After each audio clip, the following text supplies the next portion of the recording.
నారాయణపేట జిల్లా రైతులకు ఎత్తిపోతల పథకం ద్వారా సాగునీరు అందించడమే సీఎం రేవంత్ రెడ్డి లక్ష్యమని పశుసంవర్ధక శాఖ మంత్రి వాకిటి శ్రీహరి అన్నారు. నారాయణపేటలోని గాయత్రి ఫంక్షన్ హాలులో ఏర్పాటు చేసిన ప్రజాపాలన ప్రగతి ప్రణాళిక జిల్లా స్థాయి కార్యక్రమానికి ముఖ్య అతిథిగా పాల్గొన్నారు. దివ్యాంగులకు ఉచితంగా 3 చక్రాల స్కూటీలను కలెక్టర్ ప్రియాంకతో కలిసి అందించారు.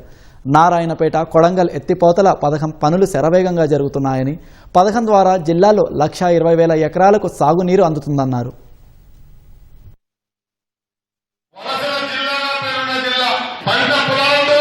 కృష్ణమ్మ